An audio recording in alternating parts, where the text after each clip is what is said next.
what is going on in this chat as soon as this starts. What the heck? My name is Conrad Cushman. I'm the host of Everything Pro Wrestling. With me today we have Derek. What's up? And we also got Donnie in the house. What's up, everybody? Give a big shout out to Rob who took notes tonight for the show. Greatly appreciate you, brother. Tonight's show, AEW Dynamite, took place in Huntsville, Alabama. But before we get into tonight's show, do me a favor. Make sure you hit that like button. What do we want to say give it tonight? What do you think? Give me a good move here that we saw tonight. Good move? Yeah, give me a good move. Best move for that like button. Tonight? Oh. For that like button. What do you think? Hit it. You know what? Take that like button to Low Blow City. How about that tonight? We're gonna say it. Hit a low blow on that like button for me. Make sure if you guys are just getting into the channel, first time watching, if you like what you see, hit the subscribe button. Little cool thing pops up. Someone subscribed right before this video actually started, so I appreciate you for that. You guys get to see a cool little pop up. It's actually working again now, so you guys will see that pop up. Your name pops up. Cool little funny gift that I put along with it, and I appreciate you guys. Yeah. Rob, chill. chill. This chat is going wild. But other than that, guys, make sure that you check out all the links in the description if you guys are looking to listen to the podcast, audio form, whatever it may be. Let's get into this AEW Dynamite review, shall we? AEW Dynamite took place in Huntsville, Alabama. We started off with a match tonight. Jon Moxley versus Ortiz with Santana in the corner. We're going to just kind of go over everything in general speaking tonight so that people can give their thoughts on this. What did you guys think of this match? I thought it was good. That was a good match. Yeah, it served its purpose. Yeah, during the match, we started off with Jon Moxley getting his entrance. I really feel Justin Roberts loves it, like trying to go for the record on that. Jon! He goes all the way with it. Moxley. And when Ortiz came out afterwards, Chris Jericho's music hit, and he comes out with Sammy Guevara and Jake Hager. And Sammy and Jericho are on commentary. Hager's, the bodyguard type, standing behind them. And they really had a presence tonight about them. Yes. Did some really good things. I like it. And the fans were singing the theme song again. What did I say, man? I'm telling you guys, ever since that cruise ship show, that is going to be a very key part in everything and how they get down with stuff tonight. The story of the match was kind of the miscommunication. Shout out to who just subscribed. Mexican boy David 10, thank you very much, my good sir. Thank you, bro. I appreciate you subscribing to the channel, getting this live chat too, and we'll give the shout outs after this match. Miscommunication by Pride and Powerful. Moxley was a step ahead of them. Solid Snake Mox knew what was happening with one eye, and he hit a nice paradigm shift out of the miscommunication for the 1, 2, 3. And afterwards, Moxley ended up pulling out the Ford car keys and spiked Santana right in his eye. So, eye for an eye. Yeah. Ooh, it's been kind of the theme of the storyline. What did you guys think of it, Donnie? What did you think of it was a good angle. The D. Yeah, it was a good angle. Honestly, it like I said, it served its purpose just to keep the storyline going, have something to do. You sacrificed me. I didn't have anybody else for you to sacrifice or attack, basically. So you got me. So now I'm going after yours. I think they should, to intensify on the feud, I wouldn't have made the match next week between Santana and Moxley. I would have had it more so Moxley picking off the inner circle one by one. See, someone thought they would have did that, had him join the inner circle for a little bit to kill some time, and then kind of create dissension within. But I think you want to keep the inner circle as a group because I think a lot of people like them too at the same time. No, I mean like attacking them. Stone Cold Steve Austin style. Yeah. Like he did DX. I get you. I hear you on that. Or like Ciampa recently on NXT. Touche. I'll give you your props for that. Yeah. Or I'm sorry. Shout out to the boy Orange Cassidy, who was actually in the next match. But before we get to that, let me give some shout outs to the chat here. Chat, number one, I was laughing so hard in the beginning because of you guys. Redonkulous, what you guys are in here doing. Had me cracking up. Original Biggie, first one in the house, so thank you. Jordan Pearson, what is going on, brother? Good to have you in here. Rockstar Savage saying, let me get my belt. Six in the house. Sick and Casey were the two that made me laugh. Casey's in here as well. I'm not repeating anything he wrote. Thomas Polster, he said he thought this was a strange episode tonight of Dynamite. Felt very weird, kind of. I agree. Yeah. I agree. You guys agree with that statement? Yeah. What do you think made it strange? Keep that in your head for a second when we get to the end. I mean, really think about it when we go through all of this. Let me see here. Rob's in the house. Your name is Cody, boy. He said, surprise, roll up that like button. Six said, y'all give that like button a lashing. Malik Murray's in the house. What's good, Malik? What's going on, Brandon? I appreciate you being in here as well. Will Mox rock the eye patch in Japan? I think he did when he was over there already. So I think he'll be wearing it as long as that angle's still going on. Yeah. Because it's part of who he is. But we were talking about Orange Cassidy, so let's get back to that real quick. Shout out to Brandon Anderson. Whoa, government. I just gave him Brandon. You could blame Donnie. His email address is Donnie@gmail.com or wherever you want to find him. He said that shit, not me. That's not my email, though.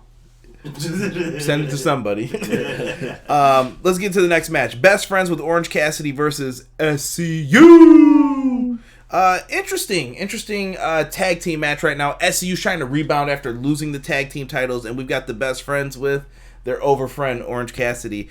Mr. Warren Hayes on Twitter, got to give him a shout out. He brought up a good point about Orange Cassidy. Do you think he's so over that he needs to be in the ring? Because I feel like it's a no for me. I feel like it's a no. I don't think he needs to wrestle right now. Honestly, I mean, he's over. Until they get to the point where they're not popping for him like they are now, I think you just let it be what it is. I mean, I would love to see him wrestle, but... Yeah, like, can we at least have some dark matches with him? But he has been participating in 6-man tag matches with them. Yeah, but, I mean, as, like, we know what he could do in the ring, like, from bar wrestling or beyond, like, he is awesome in the ring, so I just don't understand why, you know, we can't have at least once in a while an Orange Cassidy match, you know, like I'm loving what they're doing with him. They're just, I would like to see an actual singles match with him. That's all I'm saying. I agree. Yeah, singles match would be nice. Terry Hopper, what's going on in the chat? My man Jeremy Harris is in the house tonight. What's happening, Jeremy? Terry Hopper is not a Jericho fan, it looks like. He said Jericho is a B word. We won't repeat that one. John Moxley got an eye for an eye in tonight's match with Santana. That is very true, good sir. Here's the thing with Orange Cassidy. You cannot wait until they're not popping for him anymore. Then it's too late, Casey said. And I'm with Casey on that. I think you're more over when you don't wrestle, though. I mean, look at any person who didn't wrestle when Elias was just going out playing the guitar. He's more over playing the guitar than he is being in the ring producing a match. True. Right. I think the same thing with Orange Cassidy. You have to play this off correctly, and I think you have to evolve his character at the right time where he gets into the ring. Mark. What about him?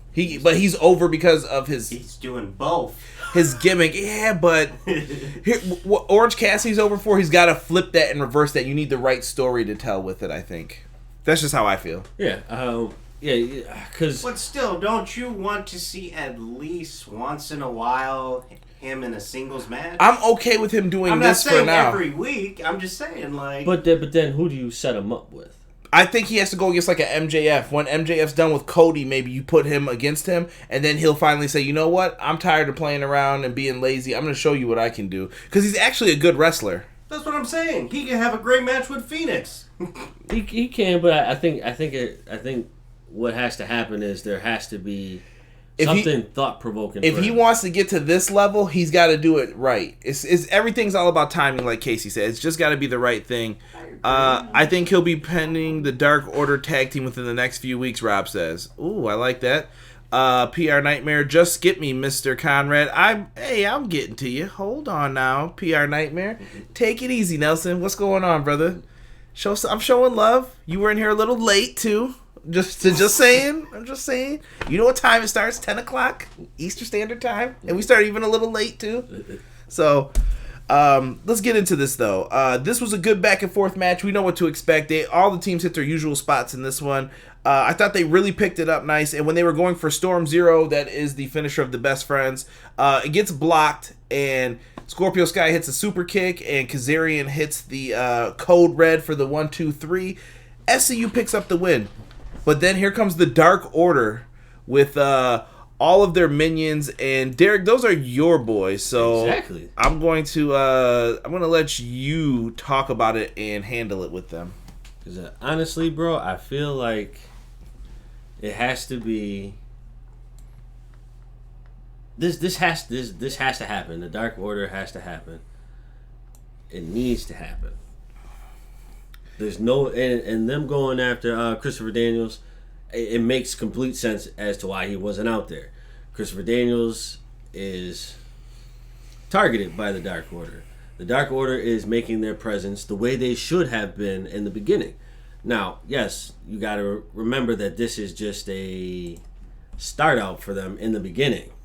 You didn't know what direction they were going, but they clearly fixed it with all the vignettes that they've been doing. So the biggest question is going to be who is the ringleader around all of this. That I can't wait for. Who do you want to be the exalted one? For the exalted one, I would say it's got to be Matt Hardy. So you're sticking with that. Interesting. Very interesting. Some people think it's Daniels. I think Brandon Cutler's in the group, man. I'm with you. Brandon Cutler is in the group, but I don't think he's the exalted one. He doesn't have. No. He's not the exalted one, but he's in the group. He's in the group. Okay, yeah. He's exalted, definitely in the group. The exalted one, I don't know when they're going to finally reveal that or who they're going to allow be that person. But I love the vignettes with the Dark Order. I've been saying this. The Dark Order had its issues with little things, but I think they fixed it because they fixed it. You remember, I want people to go back because me and Rob were talking about this during the show. I always said good things about the Dark Order. I didn't even complain when they had that ending segment. Remember when they had that one, the punches, I didn't complain about that at all because I didn't see it even until it was on Twitter. Right. So I'm okay with this. I'm interested to see where they go with this. Hopefully they have a perfect executed plan for this all to work out for it. But when would you say that they reveal the exalted one? I don't think that's going to happen until before you get to Double or Nothing. I think they're going to wait for that, and we're going to have news on that in a second. Let's see here. Casey said boring when it comes, or was this to Rob? Rob said, y'all notice the Dark Order only appear when Derek and the intern were consulting. Derek is the exalted one. Casey said boring about something. I don't know. Anywho, I enjoy the Dark Order. Maybe that was about Matt Hardy. I'm not sure. Gino Morgan TV said Christopher Daniels is his pick. Shout out to Sean from Hubbard Wrestling Weekly. Matt Hardy would be boring. Oh, okay. Hubbard, what's going on, man? Make sure you check out his content too. Awesome dude. He has a really great podcast. Show him some love. Casey says it's too obvious. Hey, sometimes predictability isn't bad, but in this case, I don't think that the whole idea works with them trying to pull it out for the Dark Order, trying to come with someone that we see. Right. They have to deliver on this.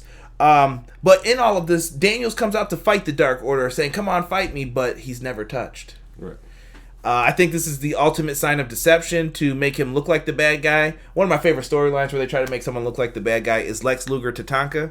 Check it out, SummerSlam 94. Ooh, you like that reference, don't you? I think it's one of the most slept-on storylines, my personal opinion. It is. Really good stuff where Tatanka's accusing Lex Luger of being with the $1 Million Man when it turns out Tatanka was with the $1 Million Man the whole time. Good deception. Bastard. Anyway. Dirty bastard. Dirty bastard. Shout out to Rob. He knows where that's from. Yeah, so they did a really good job with this. Daniels doesn't get attacked, so it leaves more questions than answers for next week. We're going to have to see how this plays out still with the Dark Order. Keep your eyes out for the vignettes, and Well, speaking of the vignettes, they dropped that one commercial that we all like just kind of passed off on a little bit because it started out like as a regular commercial.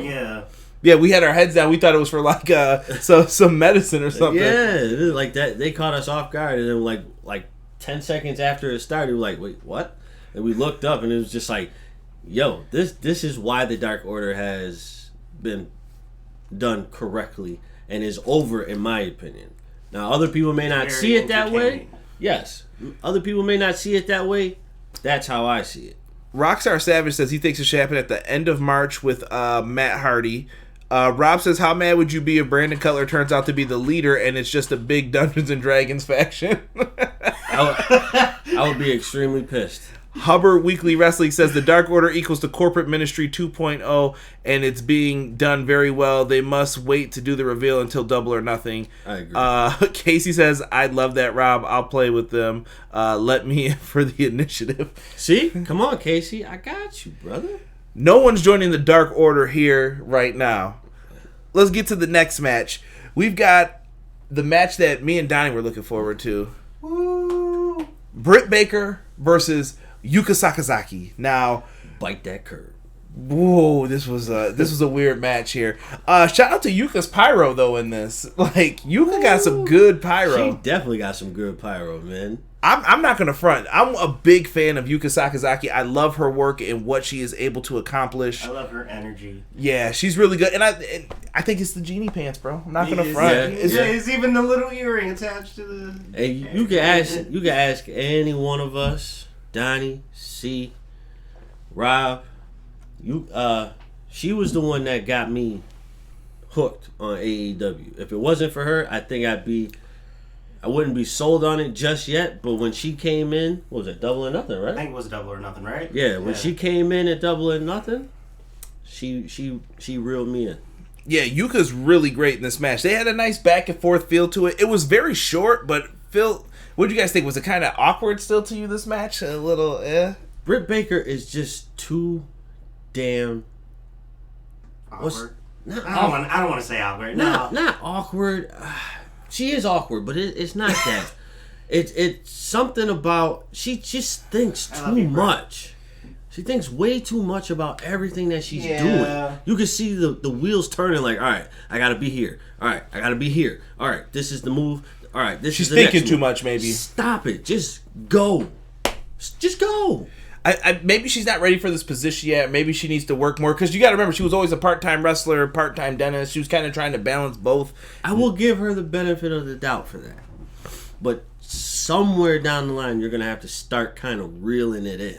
You're going to have to put yourself in a position to do this, really. Like, if you want to do this and get the money for it, you got to dedicate yourself to pro wrestling. Exactly. Yuka Sakazaki gets the victory here with a nice roll-up.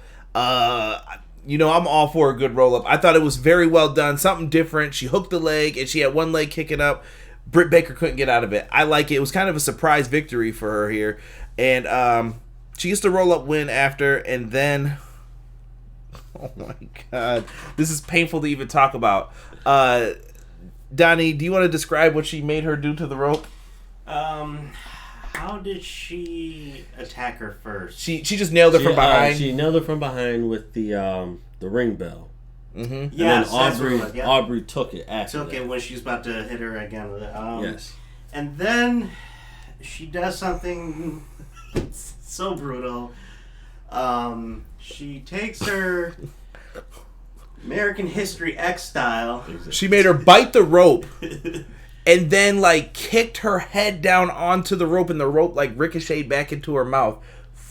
Effing brutal the way they did that. Yes. I just could not take a look at it. This is the part I really like about this, is how it took a few moments for her to, show the blood coming out of her mouth and then spitting the tooth out. I thought, it was just perfectly done.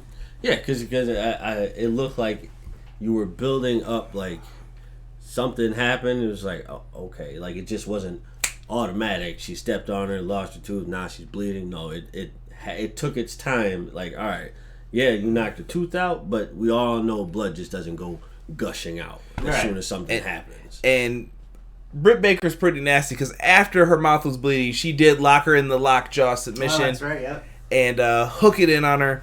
And Britt Baker, dirty, dirty heel. Listen, Yuka, the only thing I can recommend is if you get this care credit plan, we can save you on 12 months, 0 interest. I mean, that's it, man. That's all you can do. Damn, dentist. Who likes the dentist, bro? I got nothing on this one. Let's see what the live chat is saying here. Britt Baker is getting there as a heel, Jeremy Harris says. Mexican boy David says she's too stiff. She is. B-boy Skyline. Are you saying stiff as a person or in the ring as a worker? There's a difference. In the ring, she's stiff. You're saying like as a person, she's like stiff, rigidly? Yeah, like she's just kind of just... I get what you guys are saying. B-Boy Skyline said the Dark Order. I don't know where that came from. Sick says Britt Baker is just god-awful right now. Britt Baker will get better. Trish didn't start as a great wrestler, Rockstar Savage says. And that's very true. Yeah, Britt Baker is only as good as her opponent so far. This was better than she's previously shown, but she still needs to work on execution. Baker needs to join the Dark Order, Jordan said. Casey said Baker ain't getting up there yet. No, not for this position. She messes up too many moves. It's frustrating. Britt will improve in the ring. Give her a year. All right. People are talking about they broke that damn tooth. Derek, no, since we're talking about American History X. Wow, that sounds effed up. Yeah, no, it was a bad spot, Nelson. You got to go back and check that out, bro, if you get this chance to. Yeah. So who knows with this, man? I think they're trying to make Britt a heel. I think it's a better position for her. It's a better move for her to be in that type of position. It is, and I want her to do her best. I want her to be at her best. It's hard to go from, because she owns her own company, right? I don't think so. I don't know if she does or not. I can't remember her backstory into if she did. Actually, are you talking about dentistry? Yeah, does she own her own company? Does. Oh, she owns it? She has an office, yeah. Okay, so I get that that's your passion, but now you have a second passion. You need to figure out how you... If you want to keep this company, have someone run it for you. Yeah, she should just be... She can run it still. She's managing it, but she needs to go out there and work some pro wrestling matches, I think, on the side. Exactly. Even if it's with someone you're going to be with for the month, tell promoters, like, hey, you could book both of us and get some really good matches out of this. Exactly. Exactly. But they have to plan that out, though, in the future. Let's move on to the big tag match that we had coming up here. We had The Butcher, The Blade, and The Bunny versus the Lucha Bros taking on The Elite, Adam Hangman Page, Kenny Omega, and the Young Bucks. Now, during this match, we were talking about this. I hate that being the Elite theme when they come out to it. I get that it gets the crowd hyped up. Man. I got to ask the chat, how do you feel about that? Do you think that the BTE theme is appropriate for when they all come out? Does it not bother you? Does it? I feel like their other themes are more powerful, though. Yeah. What other one? They're just their singles themes. You want them to come out to that one? No. Whoa, time out. I'm talking about their regular themes. I'm talking about like the Super Kick Party. Why couldn't they come out to that? Because they're the Elite, the original 3 that started all this. Is that why Hangman Page came out walking angrily? Yes. See, I told you. The beginning of the end. See? I don't know about that, man. It's Casey in the chat has brought up good points about maybe it's not the beginning of the end. Maybe this is Adam Page realizing he needs his friends.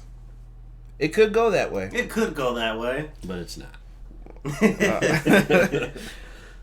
This was a fun match, though. This was all over the place throughout this match. Oh, yeah. It was hard to keep up with. Yeah. This was very, very good.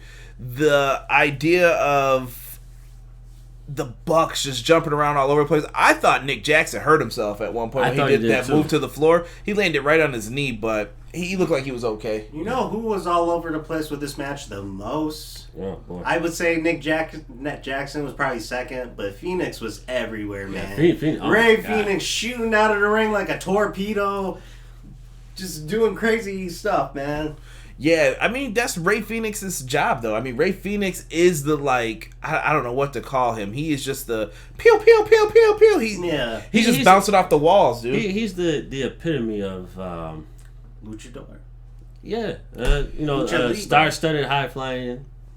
Yeah, dude, he impressed in this match. I thought if anyone stood out the most, it was him. It had to be because he was like Donnie said, he was all over the place, hitting moves that you don't expect other people to hit. I will say on their side too, though, I have to give props to the Butcher in this one. Butcher looked really strong in this match with his power bombs, and I have to give him a shout out on Twitter. He made me laugh. Andy Williams.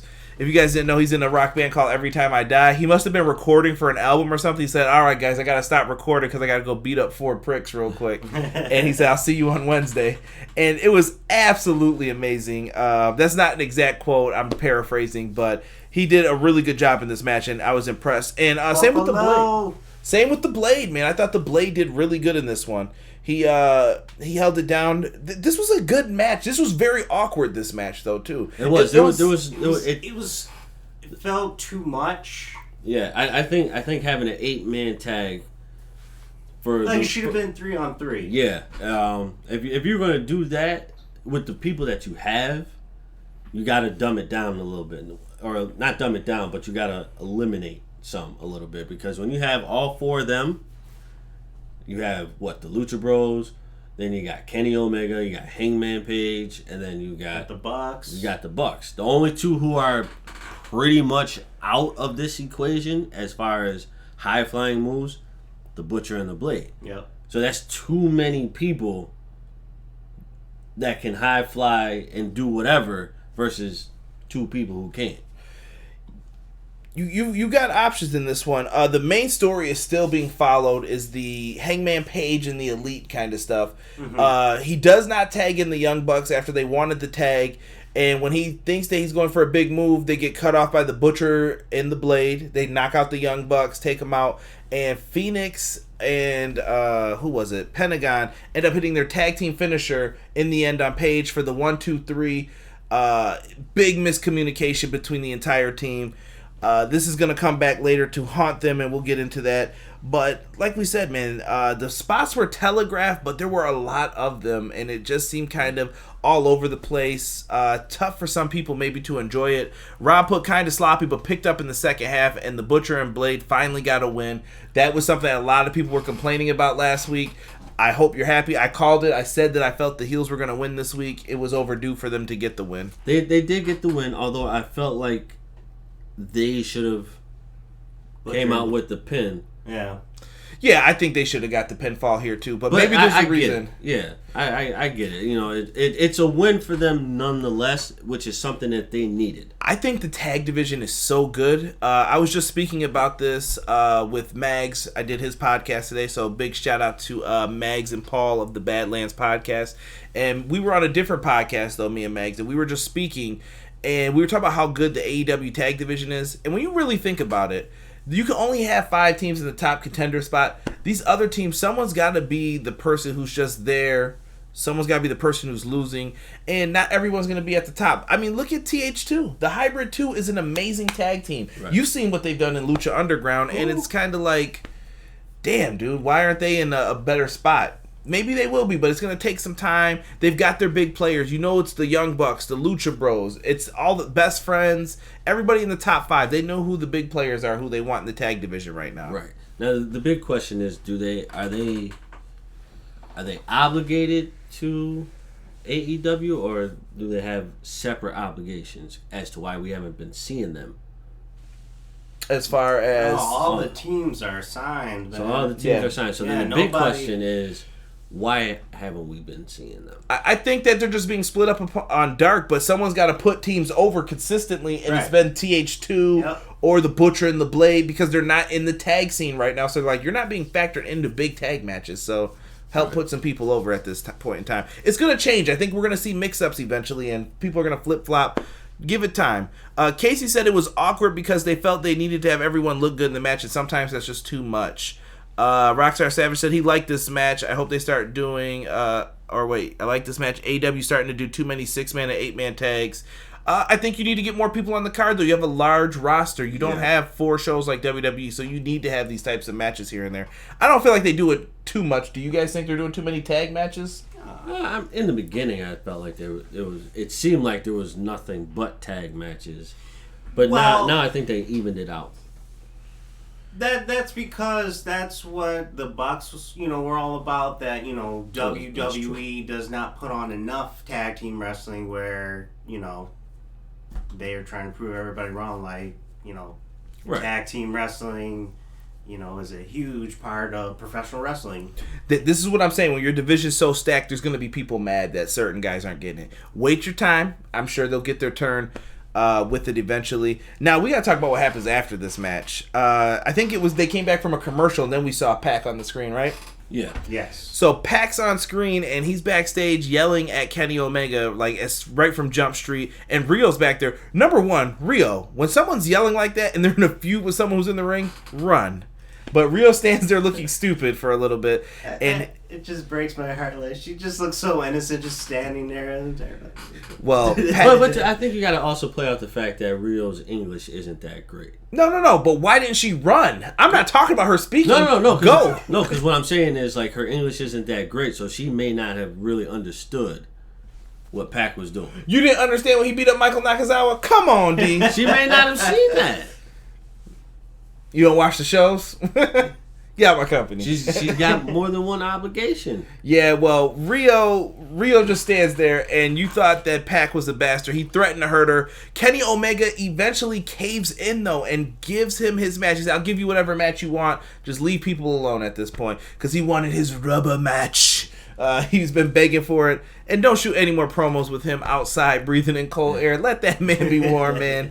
You catch a cold like that. Catch pneumonia. All right? Yeah, exactly. Great segment, though. No, it was. So afterwards, he says that he is a bastard, but he's not a beast. He would never hit a woman. But she would. And here comes Nyla Rose. Nyla Rose beats down Rio and goes for a powerbomb through the table. I am the table! I don't know why you just read my mind. I knew you were going to say that. Yes, the table does not break because Rio's so small. And she just basically floats over the table. It buckled a little bit. It buckled, but it was still going to be a botchamania. You know this. Yes. They're going to have that I am the table spot. So the table ends up buckling, slides off. And I don't remember what she said, but she was like, yeah, I'll see you next week. Nyla Rose licks her hand and then puts it in front of the camera and then pushes it. Yeah. Guys, I think I'm going to say it now for next week. I'm calling a title change for, I think the Beast is finally going to get her shot at the title and win it. I think it's time because, Rio really hasn't been around and right. So we want to see more championship matches. Right. So if you make the change, Nyla Rose pretty much has to run with that for a good amount of time. In my opinion, because the next person I feel that should be going after say it, Shida. Ooh, I was thinking Chris. And guess what I'm thinking? What both of you said in a triple threat match, or maybe now a 4-way with Rio, Nyla Rose, Chris Statlander, and Shida. I think that's the match at the pay-per-view. The only reason why I didn't say Chris is because she has, yet again, more than one obligation. Well, she hasn't been lately. That's what I'm saying. Those were prior to her signing. She had. I don't know what the issue was with that. That made them look minor league. Right, I'm past that. But now that she's signed, she had the opportunity for it. Mm-hmm. But now you got to rebuild to that now. Yeah. Because she had the opportunity to win the title, but we had the contract situation going on. So now you can't just give her that title shot now. Hold on. Sean Harrington said Nyla was in the room with Rio and Pac. Rio couldn't run away. But my point was, before she knew Nyla was there, she could have ran. Right. She could have ran away. Or she could have walked away and said, I'm minding my own business. I'm just trying to bring logic into this. Sometimes you don't do that with pro wrestling. I get it. Casey said, why is Kenny taking up two of the top storylines, tag titles and this upper mid-card feud with Pac? Because I feel like the other story is more about Adam Page and this story is more about Kenny. Yes. Kenny is a piece in the elite, but in this one, he is the bigger picture. Him and Pac have been having a feud since AEW started, I feel like. They've been going at it with each other. Pretty much. Let's see here. Pac is kind of obsessed with Kenny. Of course, Rob. Why wouldn't he be? So when Kenny and Page lose to the Bucks, Page can blame Omega for not taking the titles as more important. Sean Harrington hit the nail on the head. And welcome, good sir. You've just been marked by the beast. Next week, yo ass is mine. Thank you, Rob, for the quote. And I find it weird that you remembered that, Rob. Yeah, that was scary, though, when she said that. Yo ass is mine. I'm calling now. Nyla Rose is going to be the AEW Women's Champ, and I'm going to just stand by that. Afterwards, we get highlights of what happened to Casey's boy, Mr. Darby Allin. Skateboard jammed into the throat, Undertaker style. Don't sleep 'cause my head's on fire. I hate creeps and I hate liars. Why do you know the words to his theme? I really like his theme. It is pretty dope. I'm not gonna front. When it starts off, it just gives you that feel like, oh. Okay. Now you just gotta start dressing like him, D. Nah. So pants. Not until you change them pants. Darby Allin, did he speak in this? Was his throat like? Ugh? I think what he did was he tried to talk. And then he coughed. And it showed like a flashback of what happened to him with the skateboard to his throat last week, right? Yes. Yeah. Yes. And then he ends up showing the cardboard cutout. The cardboard cutout of Jericho and Sammy, right? Sammy, yeah. Yeah, Jericho and Sammy. When we were watching this, he has on a big flamethrower suit. He looks like he's wearing some damn Ghostbusters shit. And I'm like, where did a man get a flamethrower from? It was like, and then we just started going through in our own minds, like, yeah, Tony Khan probably gave it to him for Christmas. Merry Christmas from Tony.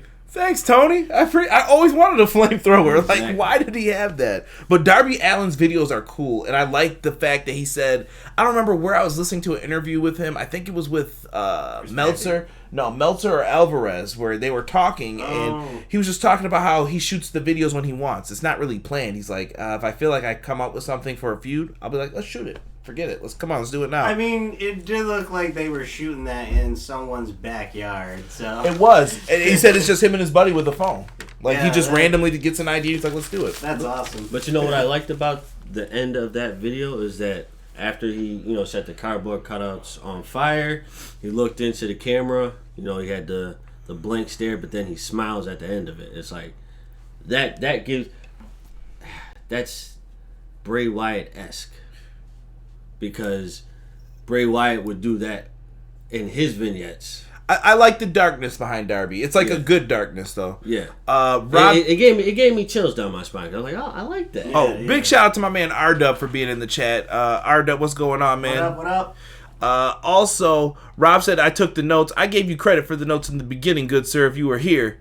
And Casey explains himself. He says, both stories make sense. That's not what I'm saying. But someone else could benefit from the Pac storyline. Could have been planned better to elevate someone else is all I'm saying. But we don't know what the end result's going to be. So maybe it isn't going to elevate someone else. Maybe it would push you down. I'm just throwing out possibilities here for maybe why that's the reason why he took it. We'll have to wait to see how it ends up. Darby Allin and Jeff Hardy would be an awesome tag team, Rockstar Savage says. I see the comparisons between the two. Yep. As far as character-wise goes. Yes. Let's see here. Hardy. All right, I'm not reading any of that. Let's get to the next match. Kip Sabian with Penelope Ford versus the bad boy of professional wrestling, Mr. Joey Janela. Stone-faced Joey Janela after a kick to the spine exchange. Rob wrote down. He also put Penelope Ford slams Joey Janela's head into the steps. Never trust the X outside the ring, man. Never. Deadlift German suplex after the penalty kick tope attempt. That was really cool when he caught Sabian. I thought that was dope. Sabian does the flip and he catches him, hits the German. Joey Janela's a madman. I don't know how he does this, but he's been showing more of his wrestling side, and I like that better for him in AEW. Really good. So after that match with Kenny on Dark, that was a really good match. Definitely one of the best. I even like the Death Valley driver he hit here in this match. He kind of did it really quick. That was very well done. That was super dope when he did that. And I was like, damn, that was fast as hell. And the finish of this match came when Joey Janela ran into Penelope Ford, and he got rolled up for the W here. Yeah. I really feel like these guys were placed in a tough spot here because I felt like our attention was a little bit drained. Yeah. Because of the tag match and everything else. I hope this feud kind of continues. I don't think it's over yet, but no, I would like to see it continue for a little bit longer. I feel like they're setting up for a match for the Revolution pay-per-view. Yeah, that would be. Maybe there'll be like a special stipulation, whatever they come up with. Yeah, I don't know what they would do though. It's got to be something with Penelope, right? Yeah. Maybe. Sean Harrington, shout out to him. It looks like he convinced Casey Briggs. Sean, you get the gold star of the night for that. And R-Dub says he loves Penelope Ford. I hear you. Joey Vanilla, some people said he has not clicked with most fans.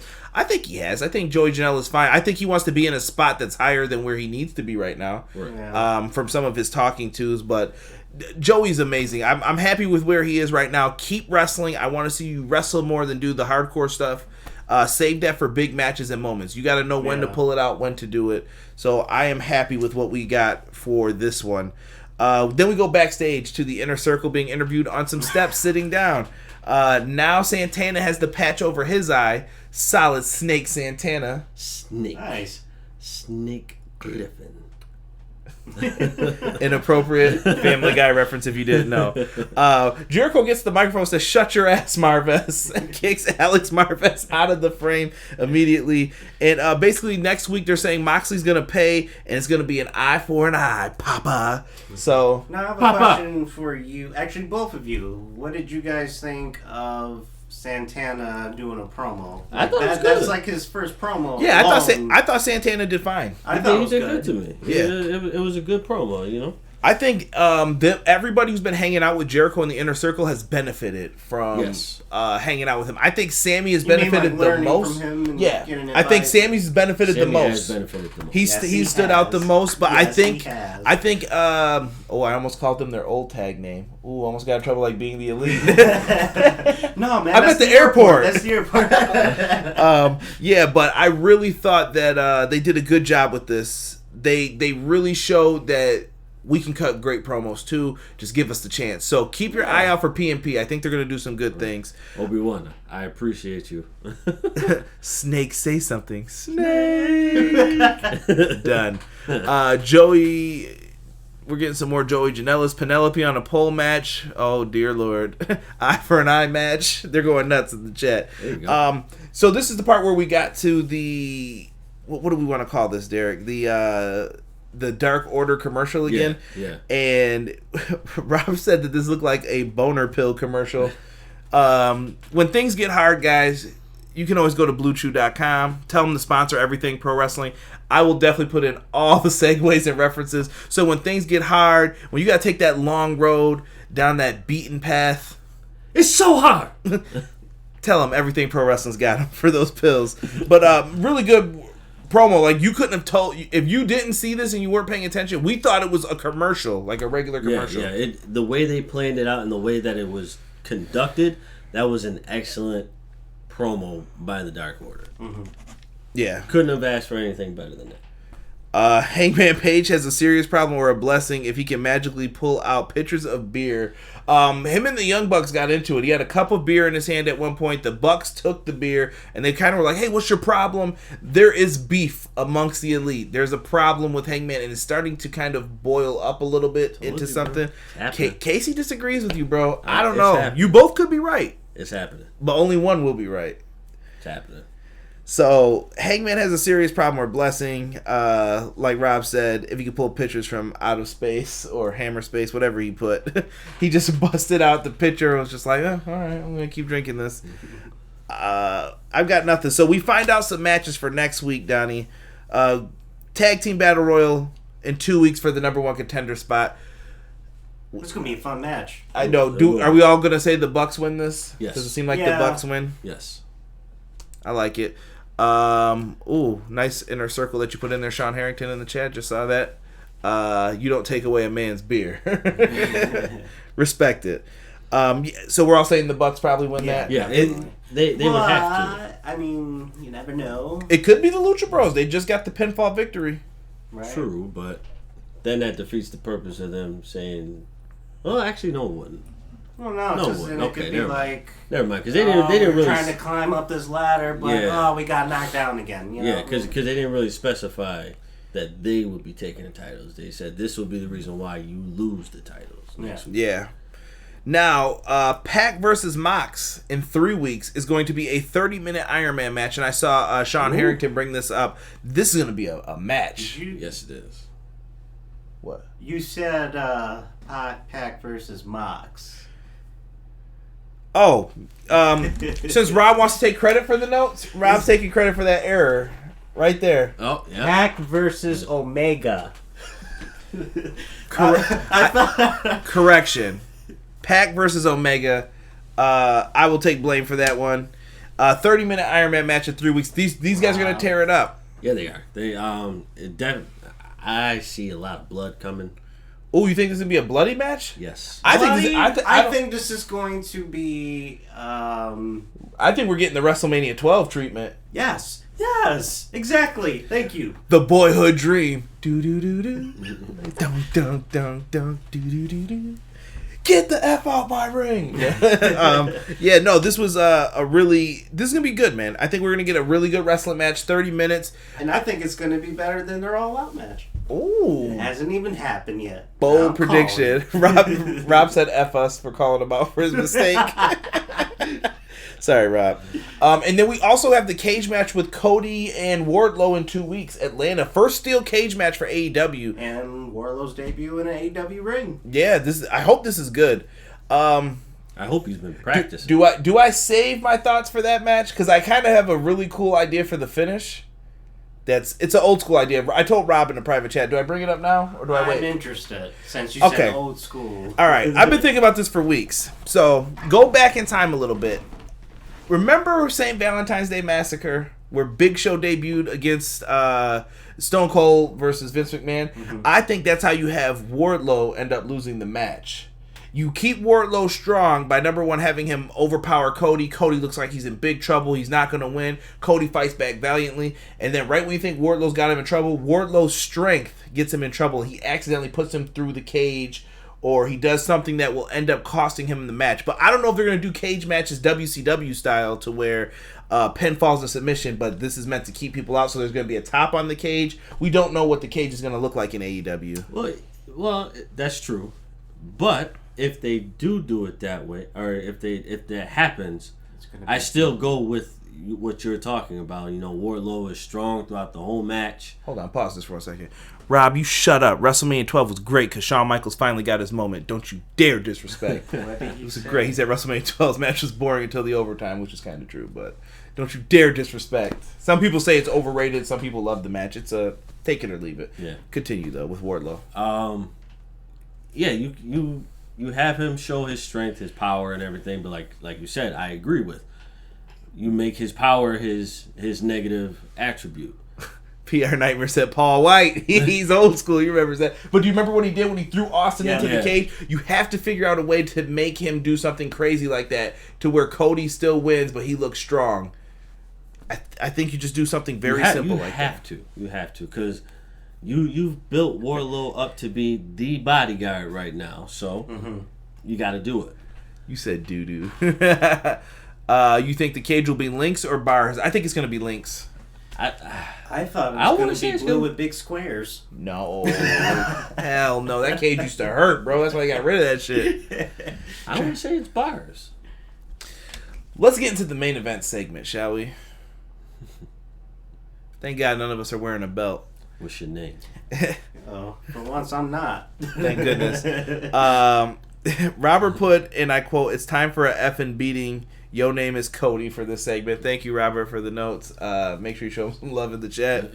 MJF wants Cody's belt, so he basically tells Cody to take off his belt because he didn't want to use his nice, expensive belt. Yeah, prick. So he takes off. He has Cody's belt. He does the classic. He snaps the belt. I'm surprised he didn't make him smell the leather. Like, this dude's sick. Wardlow's in the ring with him, and there's a referee in there. Your man, Colin Farrell. Exactly. I don't know why they had a referee to count the hits with the strap. Like, was this an organized event? Like, what is this? This looks like some what's the word I'm looking for here? BDSM party or something. Yeah. Like, what are you doing here, guys? One. 2. I mean, if you need to have somebody count out the lashes, man, I don't know. I think MJF can handle that. Yeah. But they took their time with this. Cody was taking him to the shoulder, between the shoulder blades. He was getting hit on the bicep. The heels come out at one point to watch this. Then some of Cody's friends come out. First was Arn Anderson. And like most of the shots was right here on the shoulder. These big welts, like, oh. Double A? That's all right. That shoulder gonna be raw, boy. Yeah, he was getting whipped. Arn comes out and tells Cody to stand up. Don't give him the satisfaction of staying down. Yep. Dustin comes out and he says that he'll take the rest of the hits. And MJF said you can get out and watch like everybody else disrespected him. I'm just thinking about what happened at that. I'm sorry. Yeah. When they get to the 7th hit, the Bucks come out to try to help him. And by number 8, Cody falls to the ground. He beat his ass really bad. Because Warlow took over. Mm-hmm. And that one. Ooh. Well, this was the last one he got in because he told him to stay down, bitch. Like Cody was down on his knees, like stay down, bitch, and Cody would not. Like this was actually very brutal, and it was a good way of doing it without getting too. I don't want to like over the top with it to the point where you're like, I'm gonna cut your back open and make you bleed. It was more like, ooh, dang, ooh. If you've ever been hit with a belt, bro, it's the worst feeling in the world. You know exactly how that feels. Yes. They're going back and forth about that Iron Man match. See, I shouldn't have started it. I'm okay with that Iron Man match, but I'm not going to say anything else about it. Cody still has the best record in AEW. He could afford this big loss as long as he gets his hands on MJF in the end. Those lashes brought back memories of my whippings I took as a young lad. Young lad, huh? Yeah, dude. I think many young lads in here probably got whooping as you old as not gonna do shit. Yeah, dude. Really crazy. Original Biggie's laughing. So after stay down, bitch, Wardlow gets the strap. Wardlow wallops Cody with it. He took off the jacket. Let me see that belt. Right. And he smacks him with it. Hit him with like the Big Show. He got hit with the belt buckle on it too. His hand was bleeding at one point. Donnie had pointed out. When your hand's bleeding from a belt buckle or the strap, bro, you know that shit hurts. I'd have gave up after that. Brandy was the last one to come out. They actually had Brandy not in the Nightmare Collective get up. It was Brandy as herself, and she comes out and she's like, "Oh, you could do it." And Cody had this great moment. I was in my feels. Everyone in the room shit on me. Say, like mostly you, but like all of us just felt that. We felt that. Nah, I was getting shit on, man. Y'all calling me soft. I don't care. That was good. I didn't call you soft. Rob was hating on me. But my only question: how do you explain that? I haven't seen Dark yet to explain. I haven't seen that segment you're talking about. Because that was weird for Dark yesterday. But maybe she has to show humanity towards him, though. Maybe it's a thing that goes back and forth. Maybe we'll have to wait and see. Maybe because it could be normal Brandy that cares for her husband, and there's the part where she hit her head and she's crazy cutting people's hair. PR Nightmare says some kids need their ass whooped with the belt. Sean Harrington said he hates the Brandy stuff. We here at Everything Pro Wrestling do not believe in disciplining your children with violence. Please seek help from a reputable website. What? Stop. Stop. One thing AEW is doing well from is the long form storylines. Plus, not having a pay-per-view every month has been a blessing. Less exposure can lead to a better product. I agree. R-Dub says, yeah. You're not getting worn out from having so many pay-per-views. Well, hold on now. We got to finish this. Cody gets up from his 10 lashes. So Cody took him like a man. He gets up, and MJF's getting ready to walk out the ring. MJF delivers the fastest nut shot ever. He takes Cody to Dick Kick City, and Cody goes down like a champ, and MJF and Wardlow book it. What did JR yell? You son of a bitch! JR was pissed, dude. So afterwards, they're running all the way up the stairs, and I don't know what happened, but you guys saw something with a fan. Yeah, so somebody came up and pushed MJF in the chest, and then they kind of disappeared away from that look back at the ring. Dude, it looked like someone yoked him up like, you coming with me. You just see little feet moving. I was like, what happened? Right, and then when they cut back, you see Wardlow just like pound caking this dude. I don't know what happened, but that was AEW Dynamite tonight. I'm going to get everybody's final thoughts, but live chat, I need to know, was this a thumbs up, thumbs down show? Were you happy? Were you not happy? And I think we're going to... So give me thumbs up, thumbs down, and tell me, do you think there was too much time in between the pay-per-views for this one? R-Dub basically explained his stance, but what do you guys think of it? Same questions for you guys. Thumbs up? So from Full Gear to now, to Revolution, was there too much time in between? I don't think so. I mean, because the last pay-per-view was when? Late November, right? Yeah, November. So this has been we're 2-3 months in. but you got to think about it though. December, January, that's like still holiday season. You know? Yeah, that's fine. I'm not mad at it. Like I said, I'm with R-Dub. I love the long form storytelling. Yeah. They're doing it right. Can't be mad at it at all. I mean, we have a lot of story before this Revolution pay-per-view, so I mean, R-Dub gave it a thumbs up as well. Yeah, that last one was across the chest, that last strap mark. Thank you, Rockstar Savage. That looked brutal, but you know what? When you don't care, you don't care. Kids don't get any ideas with your parents. just fall down. Tired of you whooping me, Mom? Tired of you whooping me, Dad? It reminded me of Head of State with Chris Rock when he tells security and they go grab someone and they disappear. It's my favorite part in Head of Security, Sean. Sean said early November, there is no Nightmare Collective, Jeremy Harris said. I haven't seen Dark, so I don't know what's going on with that. They only need 4 to 6 pay-per-views a year. I like that it's only 4, and I think you have special events in between on the Dynamites. Yes. Adds a little, spark to it. Because that get like Bash at the Beach. That gave you a feel of a pay-per-view. And Sean Harrington said Full Gear was the first Sunday of November as well, so that we know. Solid show, okay with the gaps in between pay-per-views, Casey says. They announced Double or Nothing for May, and yes, I'm going to get into that too. Double or Nothing tickets will go on sale Valentine's Day, so if you want to get your special loved one a gift, go to AEWTix.com. Double or Nothing will be taking place 5/23/20. What was that for? Valentine's Day? And also another show that felt like it was like a pay-per-view event, Jericho Cruise, a couple weeks ago. Yeah, exactly. They do different things to add to it. I'm not mad at what they've done with it. I think everything's been cool. Yeah, I appreciate that. Shout out to my man Jesus DeLeon showing up. Jesus, you've been quiet, man. Show some love, man. Jesus said thumbs up show. One of the best shows this year, he's saying. I wouldn't say that. I think they've had some better ones, but this was in the middle. This was kind of like a middle of the pack show. Just awkward at times with some things. What do you think will be the main event of Double or Nothing, Mr. 3? Wow, man, that's so far away. I mean, it could be anything. It could be. I think it's Kenny Omega versus whoever wins the between Moxley and Jericho. I can see that. I'm gonna give you that for that answer.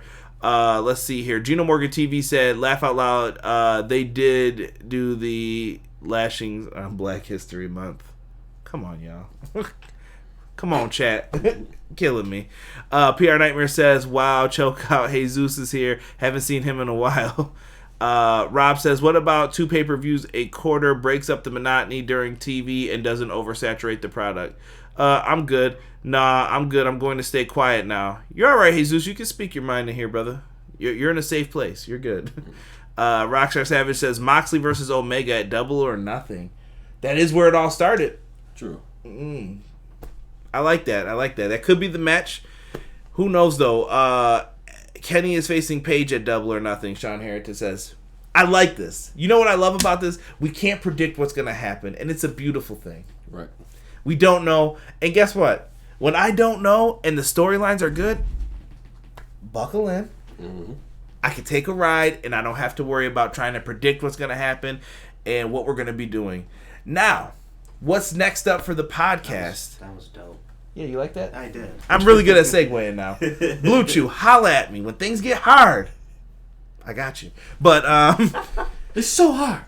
When you want to plan this out for what we're doing for the rest of the week with the podcast. I know on Tuesday we are going to do our NXT TakeOver Portland review, so make sure you guys are tuned in. We're going to give our preview and predictions on that one.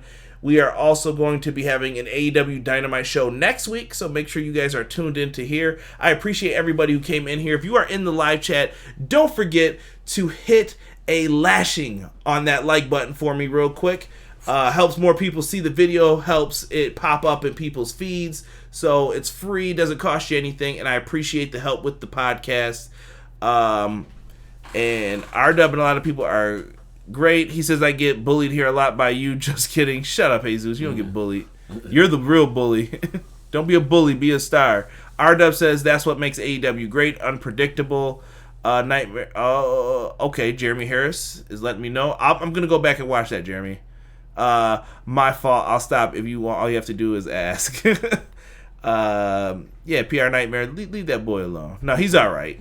He's all right. Jesus hasn't been feeling like himself, I feel like, lately. But hopefully everything's okay. NXT TakeOver in your house. Rockstar Savage said, TakeOver's got a pretty good card, man. I'm not mad at it. I think it's going to be good. But we're going to be back next week. It's a takeover. Of course it would be. We're going to be back next week. Same bat time. Same bat channel. And, yeah. This man's got a birthday coming up. So make sure you wish Donnie a happy birthday on our way out of here. 2-7, right? 2-7. Enjoy your birthday, good sir. You as well. And chill. And Oh.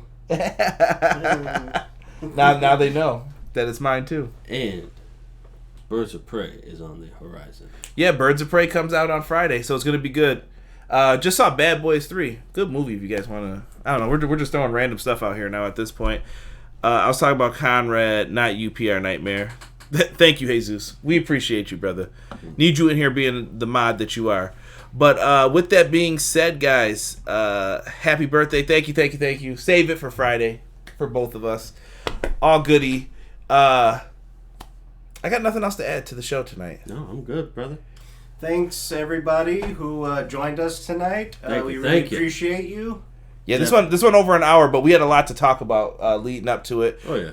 So with that being said, check us out on Tuesday for the AEW, or not AEW, the NXT TakeOver Portland preview, and then make sure you check in next week while we do our AEW Dynamite for the 12th of February.